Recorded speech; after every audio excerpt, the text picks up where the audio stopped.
Welcome back to another episode of the MacRumors Show. Good afternoon, Hartley. Are you due for an upgrade, and are we really about to see M5 Pro and M5 Max MacBook Pros drop with the next macOS Tahoe update? As the RC just hit, Stock is thinning and the base M5 has been out for a bit, so the Pro chips feel overdue. It's one of those years where M5 lands now and M6 shows up later, so we could see multiple MacBook Pro updates inside a single year. what should buyers expect? Anything beyond the chips? Sounds like a straight silicon swap, no design changes, and the bigger refresh with OLED later. So unless you're aging out of an M2 Pro or Max, This round is mainly for business fleets, anyone coming from much older machines who just wants the latest Pro or Max off the shelf. Most buyers aren't tracking rumors and will be thrilled with the performance regardless. if you do jump in, performance will be excellent as always. But let's look at the rest of the Mac roadmap. What's happening with MacBook Air, Studio, and Mini? They're mostly getting chip bumps, while the standout is a new low-cost MacBook, LCD, likely A18 Pro, bright colors, and a target around $609 to make the Mac far more accessible for students and first-time buyers.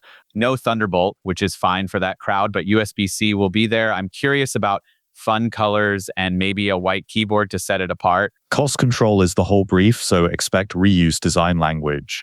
Either a refreshed wedge or a thicker Air look, plus the iPhone class chip and LCD to keep the price down without feeling stale.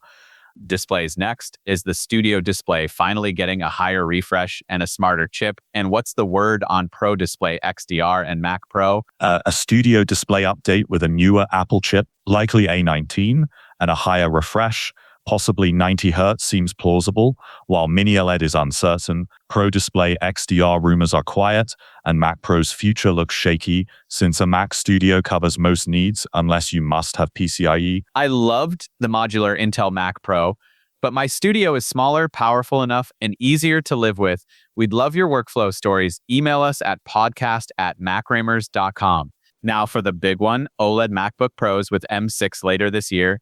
And a cellular option, yes please, because tethering drains phones, often caps data, and feels weaker on the road. Apple's custom modem roadmap makes this viable now. The C2 modem should pair with M6 for efficient integrated cellular without wrecking battery life, and they can ship it across the line whether you activate it or not. Touchscreen on Mac still feels debatable, but OLED is a lock. I'm not sold on touch unless the form factor changes, because drawing or heavy touch input is awkward without a fold flat design. No folding redesign is rumored, so think simple touch for people coming from PCs who expect tap, pinch, or scroll on the screen, and you can ignore it if you don't care. What about the notch? Can we